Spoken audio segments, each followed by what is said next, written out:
Mwagale kwekumira Crest TV mukulikeyo mu Youth Hub. Right now program ezeko wajita Farming the Future eranga chetukola kwe kulondola abalimi abenjawulo abazze nga ba succeedinga obanga bakuguka mu byokulima. Ebintu ebyenjawulo tuzenga tubitunulira era mu abazenga mutugoberera twagena ne tukyalirako bannafa aba Bee House era twalaba emizinga gyenjawulo gye bakola ne tubasuubiza nti tugenda genda ne ku ground tulabe ngeri ki gy'osobola oteekateekamu okufuna omubisi omulungi okuva mu njuki. Wano we tuli mukono era nga tutambudde ne bannafa aba Bee House bagenda kubeera nga batunnyonnyola ndowooza kameramani wange abalage ku mizinga egy'enjawulo gitwetoolodde era nga wano wennyini ye fami ya fesose gye tugenda okubeera nga tutunuulira omuntu woba oyagala okulunda enjuki kiki ky'olina okukola, woba oyagala okulunda enjuki kiki ky'olina okusooka okuteekateeka oba kiki ky'olina otteeka mu nnimiro yo nga tonnaba kuleeta mizinga gino. Enjuki kintu kirungi, kintu kya butonde. Enjuki ng'ovudde ku kutuwa hani oba okutuwa omubisi gw'enjuki zituyambako ne mu bibala ebyenjawulo oba yita pollination okubeera nga ziwakisa ebibala ebyenjawulo kubanga tufunamu. Naye tetugenda koma ku kuwakisa bibala byanjawulo, twagala ne nectar yennyini enjuki gwefunye okuva ku bibala ebyo tumutereke tumuggyemu kye bayita hani oba omubisi gw'enjuki. Omubisi gw'enjuki gwa mugaso nnyo eri obulamu bwo. Waliwo abantu we bagenda nga bakaddiwa oba nga bagenderera mu myaka bamanyi bagamba muve ku sukaali ne bagamba the only thing they can use is honey. Kati wali weebuuzizaako lwaki baba bamugaana sukaali era ne barecommendinga honey. Olunaku lwa leero tuli mukono era tugenda kubeera nga tutunuulira ngeri ki gy'osobola okuteekateeka ennimiro yo ey'okulundiramu enjuki. Mwami Mugula George agenda kubeera nga atunnyonnyola wano we tuli wakati mu nnimiro yaffe we tulundira enjuki. Wajjuddewo emiti kati agenda kubeera nga akunnyonnyola ebyo byonna lwaki walina okulundira enjuki walina okubeerawo emiti era lwaki ku business zo ez'enjawulo wandyogeddeko okulunda enjuki kubanga kyekintu ekisobola okuwa ssente tegijja kwetaaga nti genda olimeyo ate omukozi yakoze bw'ati nedda. Kyekintu ekikuleetera ssente oba ekikuleetera amakungula amalungi mu budde obutuufu bw'oyagala. Margaret Baluka is my name era nga tugenda kubeera nga tunyumyamu ne munnaffe Mugula George okuva mu Bee House. Tovaawo katugendeko mu bulango katono tukomawo.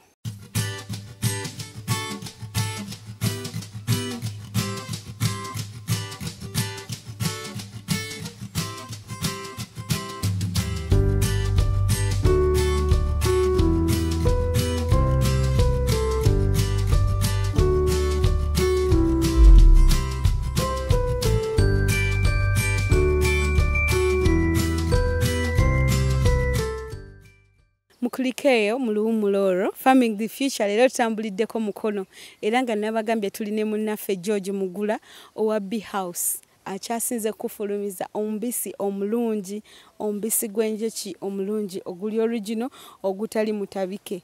Kaakati ekyenjawulo ekiriwo nga tetunnalaba George nina a beautiful one who is just standing besides me. Twali tumanyi nti enjuki business ya baami mwekka naye twafunyeyo ka gender balance.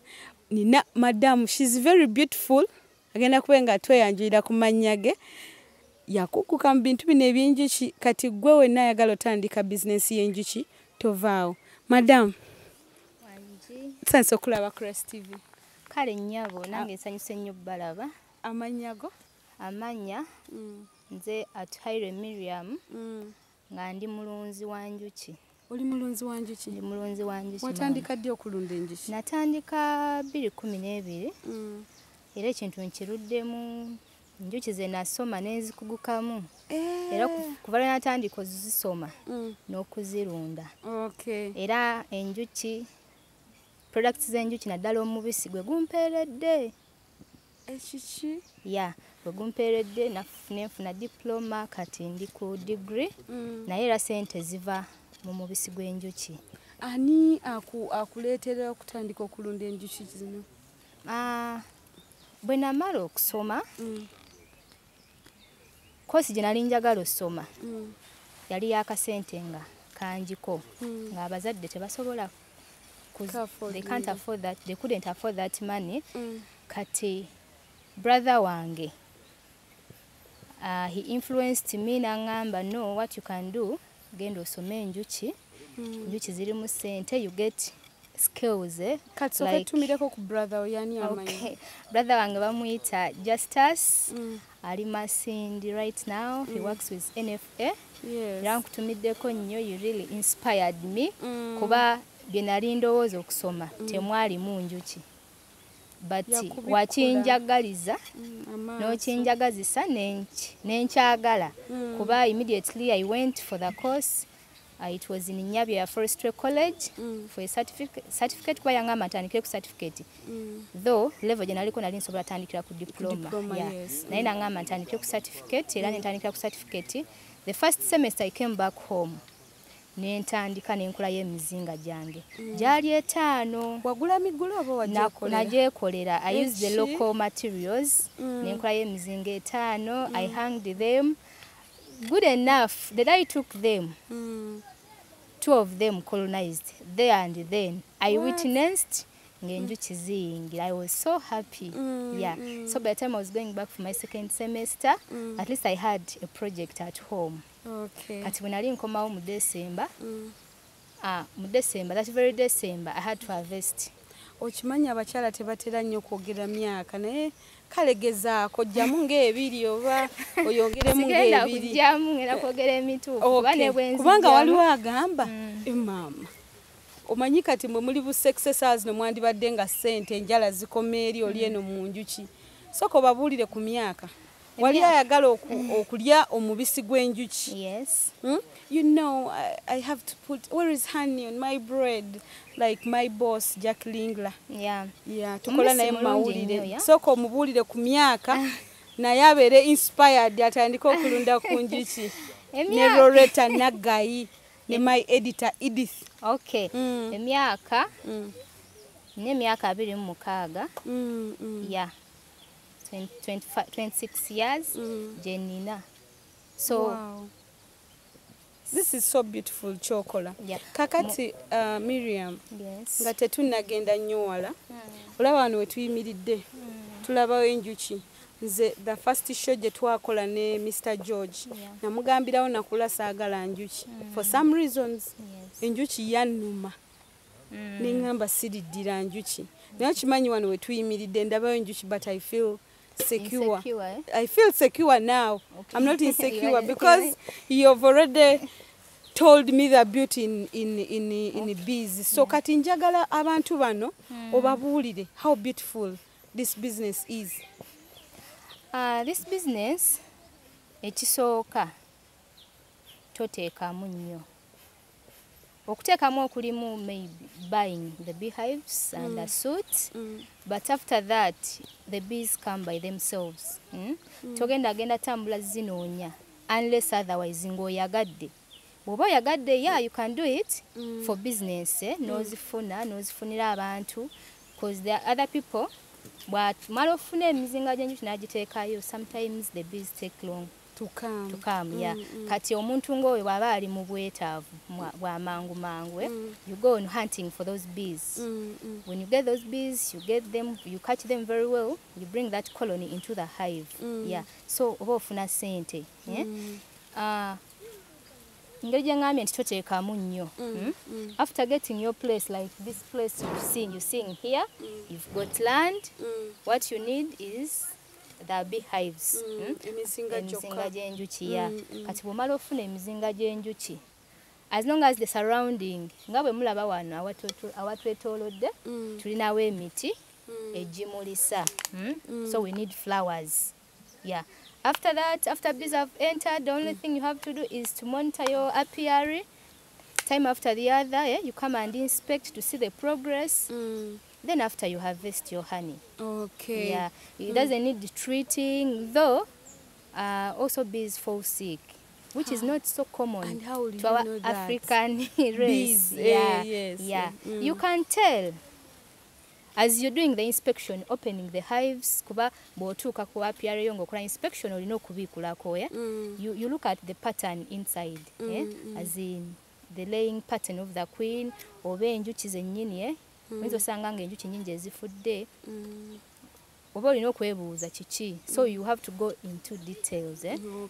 Kitwalako time, kyetaaga omuntu nga mukugu kumanya those types of diseases that affect our bees. But naye ekyo tekiri nnyo common in Uganda, not only Uganda, in Africa. Our bees are strong, just as you see we. Kakati wano wetuli tulinawo emizinga gyaffe emeka? Wano wetuli wano mwapya right now, they are around 12 hives. But we've gone on scattering others to get swarms. So in total we've got 35 hives in this area. But right now here they are 12. Kati production yaffe erieta? Production ennungi nnyo. Mu muzinga ogumu anti tuwakula every after 6 months. Tuba tujjamu kilos zaffe nga mmeka? Kati we've got 2 types here. Tulina KTB hive, Kenyan top bar hive, and we've got the Langstroth hive. What is our productivity on our farm? The productivity, since here we have 2 types of hives. We've got Kenyan top bar hive, which is KTB, and the Langstroth hive. It's a modern type. So in KTB, here we've been getting 15 kilograms per each KTB hive per harvest. Per harvest. That is every after 6 months or 4 months for those ones who started long time? After every 6 months, we get 15 kilograms. 15, that is when it comes to gel cans? Gel cans around 12 liters. Because when we take off the wax, we remain with the liquid part of the honey. Those are around 12 liters. Now, what's the difference between these hives? The difference, the first difference is visible. The making, this is kind of, how should I call it? Guno muwanvu muko, guli mufunda gulinga boxi. Ekyenjawulo ekirala nti, this type, we've got the top bars. The other side, we've got the frames. And on the Langstroth type, it has got 2 chambers. We've got the brood chamber and the honey chamber, which is not in the Kenyan top bar hive. So here, the bees, all bees enter from the entrance halls. After they've entered, the queen can move anywhere she wants. Unlike in Langstroth. In Langstroth, the queen bee and the drone bees are restricted. Because in between the brood chamber and the queen excluder, the honey chamber, we've got the queen excluder. That queen excluder only allows the worker bees to pass through. And these worker bees are the ones that make honey. So when the work bees pass through and go in the upper chamber, which is honey chamber, they make honey. The honey is not always mixed, but the brood chamber always has mixtures, the larvae, brood, and pollen, which is not in the upper chamber. So when you're harvesting the Langstroth hive, you only harvest honey, only honey. In KTB, you have to be very keen because you have to do selections. Since the queen moves into other hive, so you may find these other queens tend to lay eggs anywhere they feel like.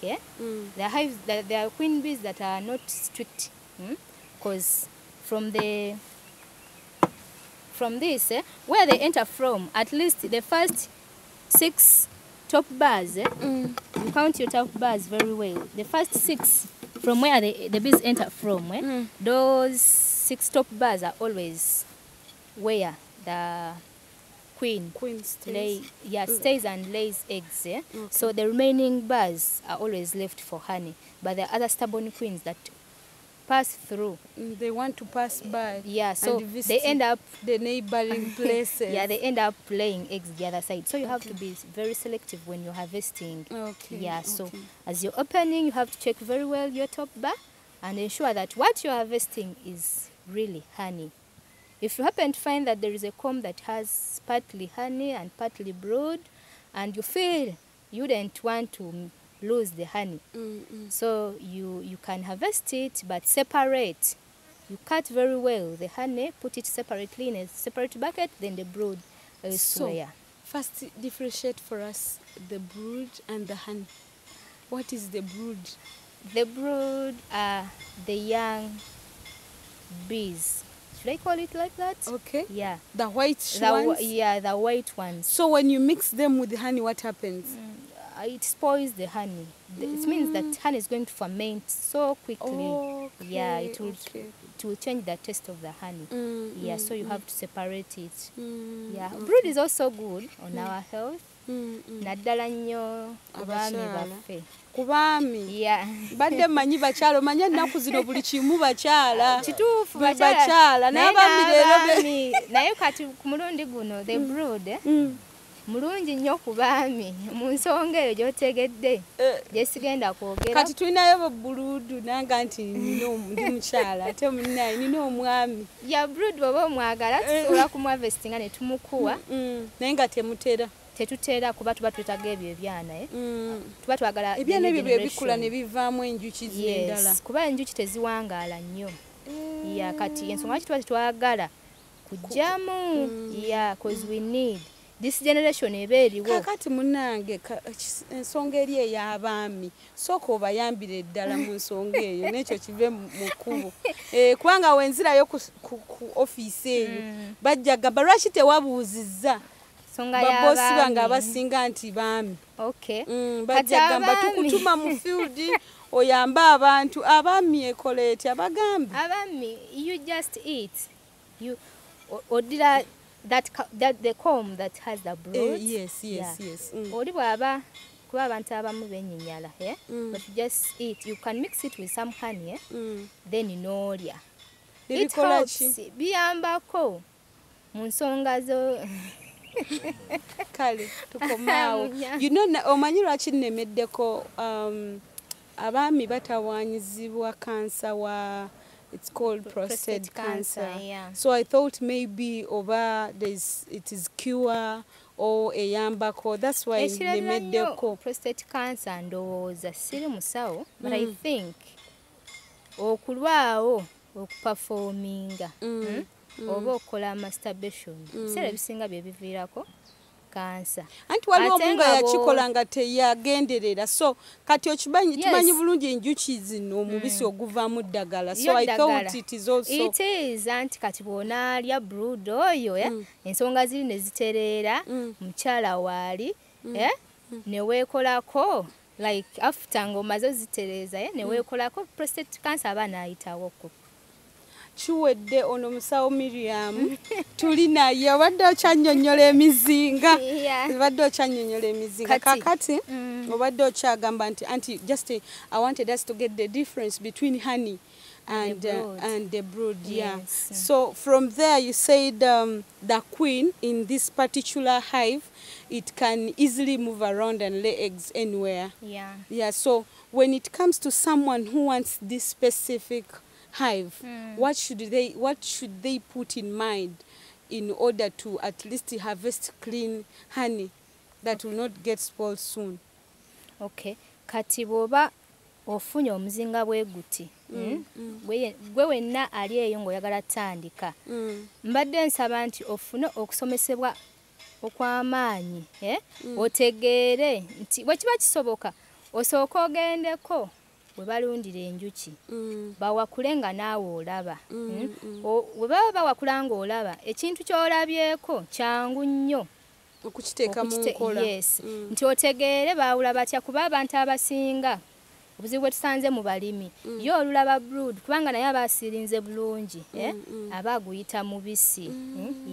Kati nandisabye nti oyo yenna ayagala okulunda ng'ogenda kukozesa kika kino ekya Kenyan top bar hive, sooka okyalireko omulimi yenna alunda enjuki ng'akozesa kika kye kimu awakule nga naawe olaba asobole okukwawulira nti guno gwolaba mubisi guno byolaba brood oleme kukola nsobi guno mubisi. Kubanze mbaddeko n'abalimi abasinga kasita ogenda naye ngazirunda kasi ogenda naye ye buli kyala bagamba kijjeeyo gwe mubisi kijjeeyo ne tufuna obutakkaanya oli agamba mubisi gwange waguleseeyo ne mugamba no kyendeseeyo byana kati bwalemerako nnyo ng'omugamba it's fine let me get a piece nenjijjayo ne tugiteeka separately kati nga tumaze ovaayo mu apiare yaffe ne tutuula naye neemulaga nti olaba kyobadde okaayanirako kati datemu oba osobola okizzaayo nekitege oba tokyasobola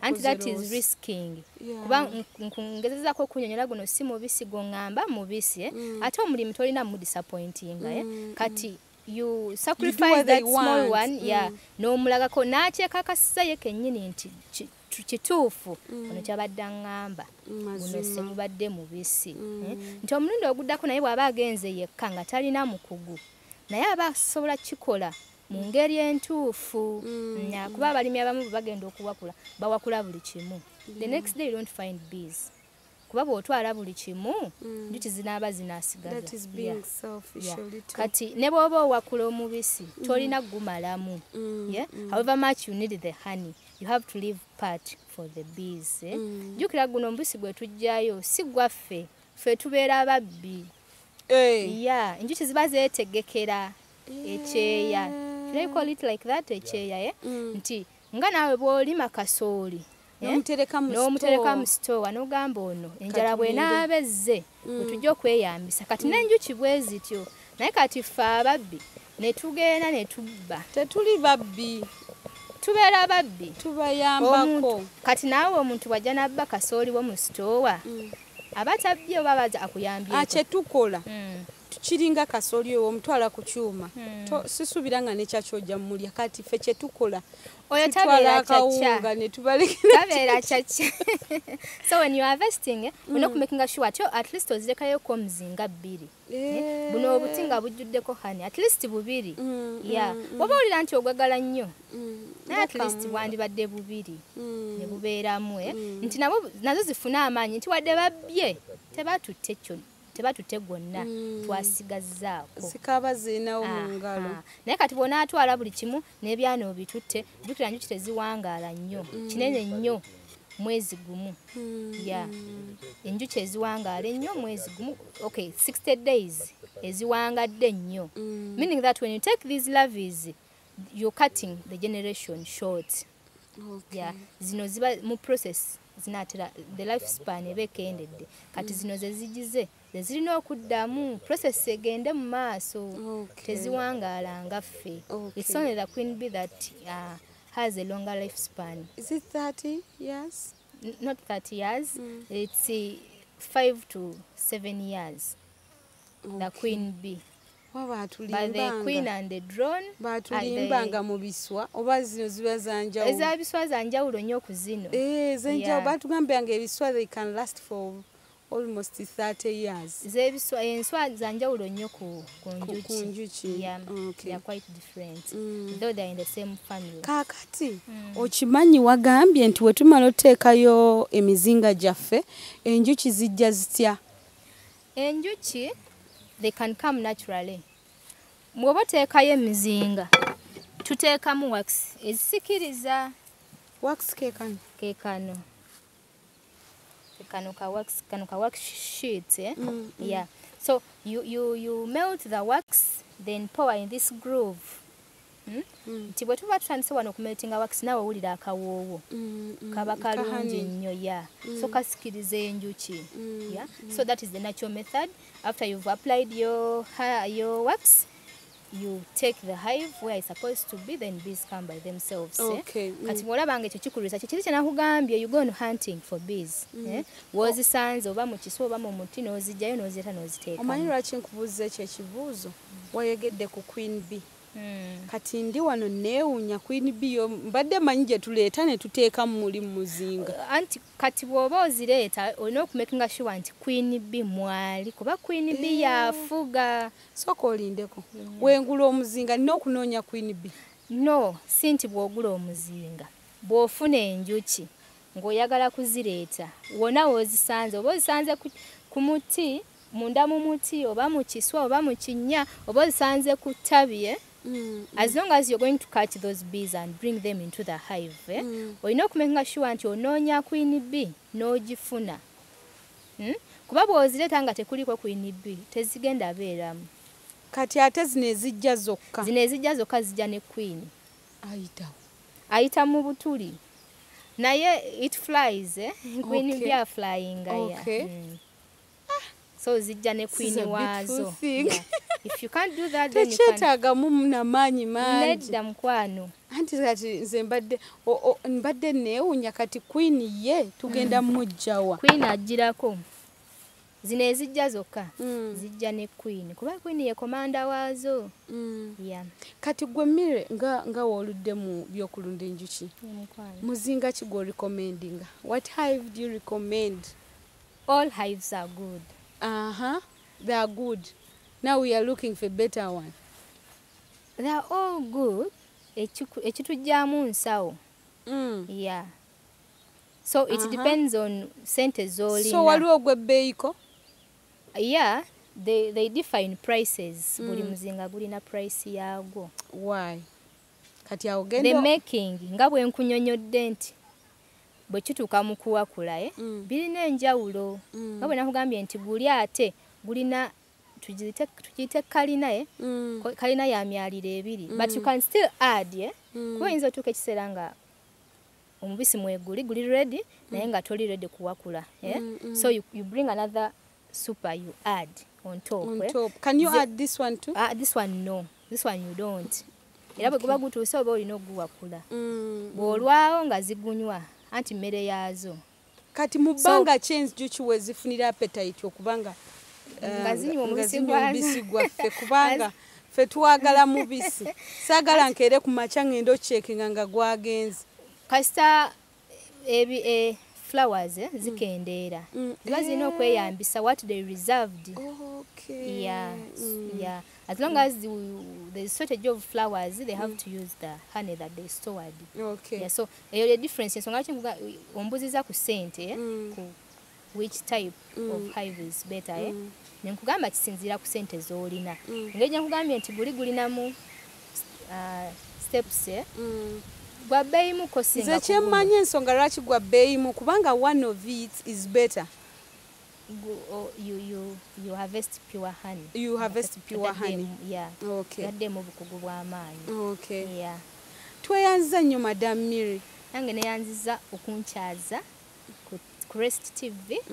Era nja kuba musanyufu nnyo if I get abantu abankubirako oba abacontactinga mukama wange Mr. George ku Bee House nga beetaaga okubasomesa okusingako ku bino ebitono bye muwulidde.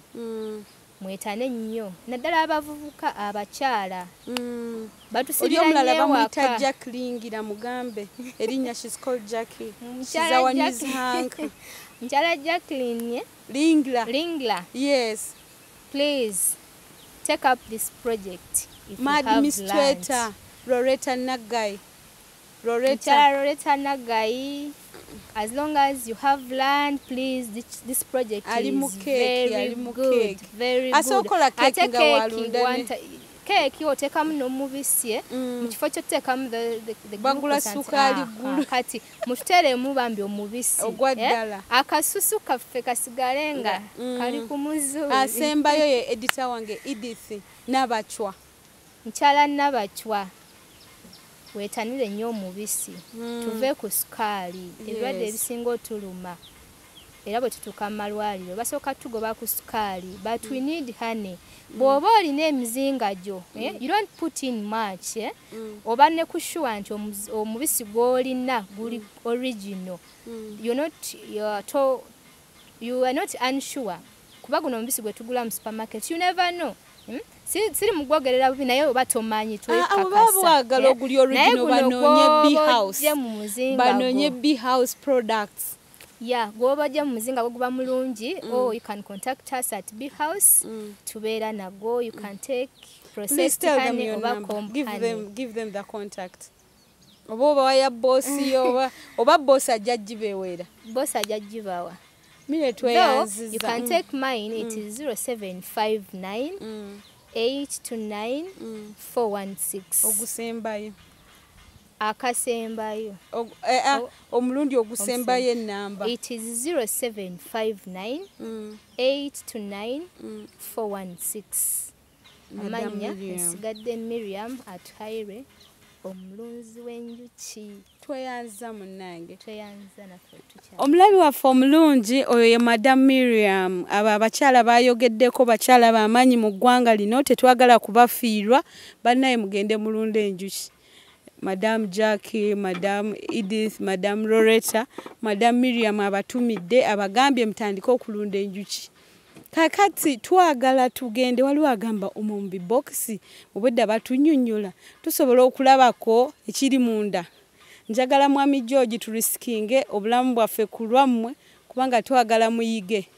Ate we mutayiga ffe Mukama ajja tusasula kubanga tukoze ogwaffe, tugezezzaako. Margaret Baluka is my name. Eranga program jolaba ya bya bulimi ku Rest TV. Fefe ko tugendera ddala ku ground ne tunnyonnyola kiki kye weetaaga. TV zendala ziba dakika 2 dakika 3 naye omusumba wange Pastor Isaac Chobe Chiwewesi yagamba abalimi tulina bannyonnyola bategeere bulungi n'abawa a very full hour every Saturday muberenga muyiga mberenga waliwo kye muteeka mu bwongo bwammwe. Pozi ekirala temwerabira bannaffe aba Task Farm era nga bano babazimbira greenhouses ezikyasinzeyo bulungi, bakuzimbira irrigation system, baina solar dryers mwe abatawanyizibwa ne kalimbwe w'enkoko, mwe ababadde batawanyizibwa n'okukaza ebintu kubanga kati season tetegeerekeka enkyankuba luli musana, bakubireko ku ssimu ezo ziri wansi, kubirako Madam Joyce, kubirako Lawrence, bakubireko bagambe neetaaga solar dryer size yonna gy'oyagala. Tulinayo bu small size mitwalo 15, mitwalo 2, tulinayo big size eri abo abalina enkoko ennyingi. Woba oyagala kutandika business ya katugambe obutiko, oyagala kazi obutiko, bakubireko balina dryers ezikyasinze bulungi, very clean, very smart. Woba oyagala okukaza entangawuzi, oyagala okufuula entangawuzi zo zikuba mu powder form, bakubireko solar dryer yabwe mu 24 hours mu 30 minutes ebeekaziza ebintu by'oba otaddemu. Beera ng'obakubirako ku ssimu eziri awo bannaffe aba Task Farm era ng'obasanga wali erubaga kumpi ne Kabusu roundabout. Kubirako Lawrence gwe atawanyizibwa mu nsigo nga nasale ekutawaanya, they'll help you. Obatwalira ensigo ne bakusimbira gwe nojja nono nange akasigo kakuze n'ogenda n'osimba n'olema kutawanyizibwa. Katugendeko mu bulango katono tukomewo ne George, tugenda kubanga tubikula enjuki ezo tulabe munda kiki ekirimu, tovaawo.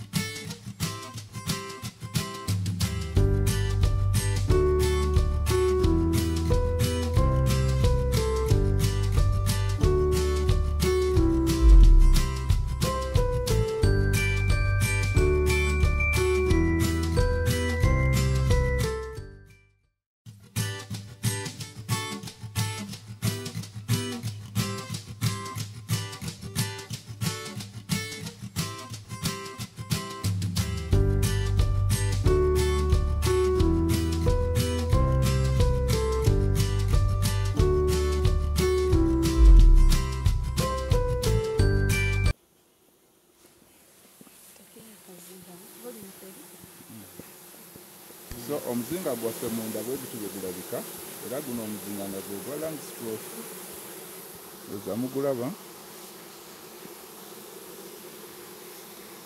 Kati guno omuzinga gwaffe gumazeewo bbanga ki? Kati guno gumazeewo omwaka. Gumazeewo omwaka. Twakawakulamu omulundi gumu. Omulundi gumu. So gukyali mupya.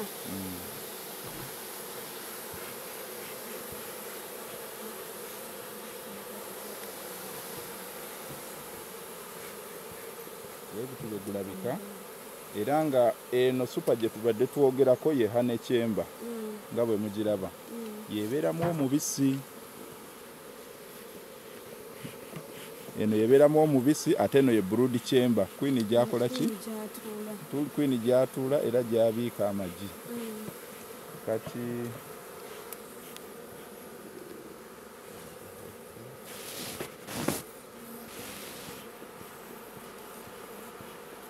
era buli kabaawo koolaba wano kabeerako omubisi.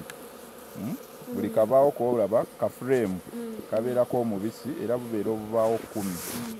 Lwakuba nti kati bw'otunuulira wano zibadde tezinnateekayo waggulu ki mubisi zikyakola. Zikyazimba buzingi nga bw'olaba wano. Kati tugambye nti eno beehive yaffe gye bayita batya? Guno gwe bayita Langstroth. Langstroth oba abamu baguyita cab hive oba frame hive.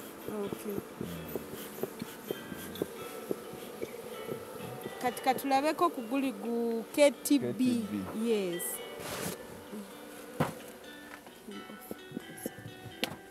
Kenya top bar. Baguyita top bar lwabo ki? Gwabadde atunyonnyola. Era guno bw'obanga owakula ogutandikira mabega gye zitayingirira.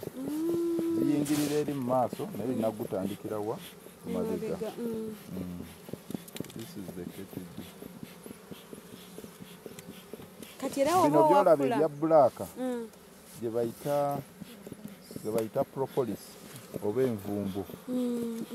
Kati eri nayo tujja ddira bajje bujja nga bakolamu eddagala natural antibiotics ng'eva mu gaamu ono. Envumbo. Yeah. That's very fine.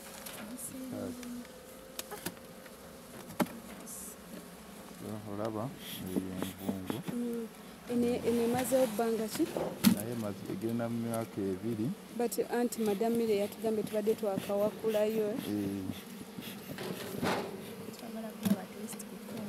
Gatulageko munda ndowooza oziraba. Kati olaba zitandika kweseetinga kuteekamu. Kahanike aka brown akatandise okukola. Eno kombo ekyali ngamba waliwo ka dark brown akakalimu. Eno dark brown naye ekyali empty. Ezinnateekamu. Ziplaninga kuteekamu buteesi. So ekitegeeza this is April.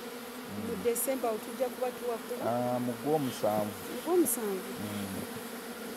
Tulize myezi ena. Gw'omusanvu Gw'omunaana. Babadde bakawakulamu nga mu Feb.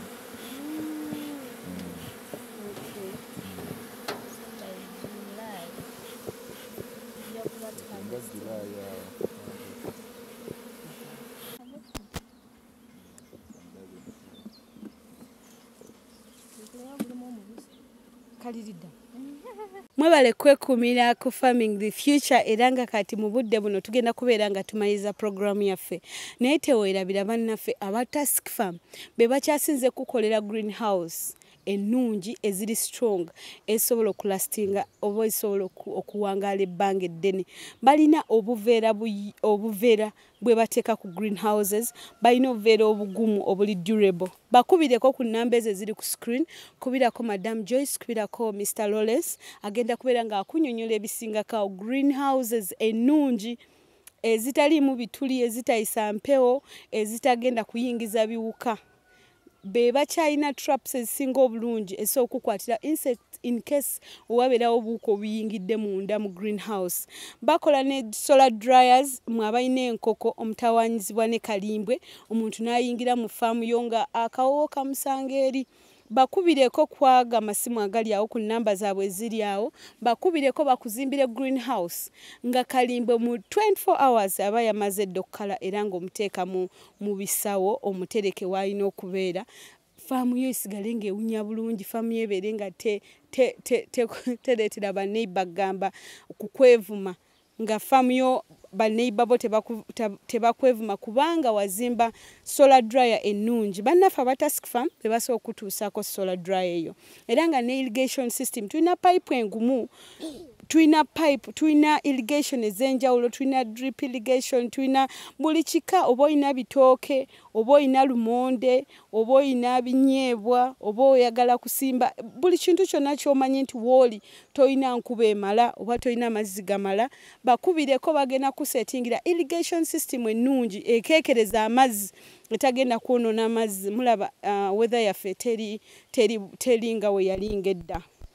Twali tusuubira this time nkuba, kati ate omusana we gujja, enkuba wejja katonotono. So bakubireko abalina emiyembe, abalina ebitooke, gonja, bakubireko bakuzimbire irrigation ennungi. Woba oyagala okuzaalisiza ensigo ennungi, bakubireko. Bali Lubaga next to Kabusu roundabout, awo wobasanga bajja kubanga bakolera ebintu ebisingira ddala obulungi era bagenda kubeera nga bagonza emirimu gyo mu by'okulima. Leero twatambulidde Mukono era nga tubadde tutunuulira okulunda enjuki. Wali we tugendedde mu luwummula twalabye nga bawakula oba nga batulaga munda engeri gye bawakulamu omubisi gw'enjuki, especially kasita omuzinga gwo guba gumazewo emyezi nga 6 woba obadde otandika butandisi, woba nga obadde ojja ng'okikola emyezi 4 giba gikumala okutandika okuwakula omubisi gwo. Naye we twagendedde mu luwummula nabagambye ngenda baleetera omukulu George era nga yali emabega wa kampani yaffe ya Bee House atunnyonnyola engeri ki gy'osobola okuteekateeka ennimiro yo gy'oyagala okulundirako enjuki. Era nga obudde buno bwennyini ndi ali mabbali gange. Omukulu George, sanyusa okukulaba. Wamu nange nsinze Oli muntu mukakkamu ate odiringa mu bintu ebizibuzibu. Era nabyo nga bw'obiraba enjuki nazo ziba nzikakkamu nnyo oba oziwadde environment ennungi. Okay. Munewe twatuukidde wano nanyumiddwa, teri musana. Era nga bw'okiraba ekifo tugezaako ziwa ekisiikirize, naye ekisiikirize kino ate tekyali susse kuba ate bwe kisukka zibeera zifiiringa empewo. Kati ate obunnyogovu ne zitafuluma mu mizinga ate ekiyinza ozikosa nti ziyinza okunywa ate omubisi oguli mu muzinga. So n'olwekyo ekisiikirize tekyalibadde kinene nnyo, kyalibadde kisaamusaamu nga musobola okuyitamuko ku musana ne zisobola okontrolinga embeera mu muzinga. Embeera eyo teyalibadde tenyogoga nnyo ate yalibadde teyokya nnyo kuba ate gyekoma okwokya ezireetera zonna okufuluma. So nga ate bwe ziba nga obunyogovu butono n'ebbugumu liri awo litonotono, awo ziba zikusobola okontrolinga embeera yaki embeera y'omuzinga munda neba nga si nyogovu nnyo ate tewookya nnyo. Kakati Mwami George nesanze nga wano waliwo emiti egy'enjawulo nga emiti gino giri specific nti woba oyagala okusimba oba woba oyagala okulunda enjuki waliyo emiti gy'olina okwettanira. Kati emiti egyo girina okuba nga gimulisa. Emiti kati nga bw'olaba wano tuyinawo kano kalyandra. Kalyandra ono amulisa omwaka gwonna aba ataddeko ekimuli. Ate enjuki zimwettanira nnyo, zettanira nnyo ekimuli kya kalyandra. Kati bwe tufuna ebimuli ng'ebyo ebisobola okumulisa omwaka gwonna kiba kitegeeza kikuyambako okuba nga ofuna omubisi ebiseera ebisinga. Tolinda bimuli kola ki? Tolinda miti gino egimulisa lumu mu myezi ng'etaano. Kwegamba ebiseera kyonna enjuki zisobola okugenda ku kimuli ekyo ne zikola ki? Ne zijjako either zijjako nectar oba ne zijjako ka pollen. Kati ng'oggyeko kalyandra, kati nga wano mulaba ono cinnamon naye amulisa ekiseera ekisinga mu mwaka. Kati ate nga n'enjuki nazo zettanira nnyo akamuli ka cinnamon. Tuyinawo b'enjuki ne tubeera nga tubagulako omubisi gw'enjuki. Era nga Bee House tukwatagana n'abalunzi bangi mu Uganda muno. Tukwatagana n'abalunzi abali e Mubende, abali e Ggulu, abali e Kayunga, abali e Kiboga, abali e Bukomansimbi. Embale tetunnatuuka naye tujja. Kale tubalinze ffe ab'Embale. Era ng'akasimu kali 0772 86 06 95 oba eya Airtel 0701 86 06 95. Okay, amanya gaffe bajjukiza. Amanya nze mugula Mukalas George. Era nga nzaddukanya Beehouse Products Limited. Okay. Kakati waliyo kali akatalekeka kobo bagamba ku njuki. Katalekeka abantu twalyetanidde nnyo okulunda enjuki kubanga ebintu ebisinga bwe tujja emmere biwakisibwa njuki. So bw'otalunda njuki kiba kitegeeza weekotogera wekka okufuna emmere ey'okulya. Okay. Abalabe baffe abalungi tubadde n'omwami omukakamu ennyo George. Naye adiringa n'ebintu ebizibuzibu ng'enjuki. Enjuki by the way oba ogikutte bubi esobola okutabukira. Katono ddala naye kayinza okuzimbisa omutwe bwe guti. Omutwe gwo ne gufuuka nga balloon. Naye ate awo wennyini awali ekitiisibwa awo omwami George we yagamba awo njagala ssente. Kati naawe olinze eki? Ekirala Beehouse kyatabagambye nti osobola kubira kasimu ne bajja ne bakuzimbira ebiyumba mu faamu yo oba ne bakutegekera oba ne bakutegekera w'osobola okukola ki? W'osobola okubeera ng'olundira enjuki zo. Tetugenda kusukkawo wano. Margaret Baluka is my name. Era nga nza kutuusaako programu yeyo ebyokulima Crest TV wokka. Fefe ko tugenda ku nnimiro ne tukunnyonnyola okutandikira ddala ku A paka ku Z. Fe tetukuwaako ABC oba A up to K. No. Tukuleetera story nga bweri ne tukulambululira buli kimu kye weetaaga. Omukulu Ken yabadde emabega wa kamera eyo era nga Edith ye editor wange. Tubaagaliza olunaku olulungi temuvaako. Set piece ebalinze. Pause ne programs endala nga movie manual. Tuinayo Me Move. Akawungezi ka leero mugenda kubeera nga munyumiro temuvaawo. Mwebale kwekumira Crest TV. Bye bye.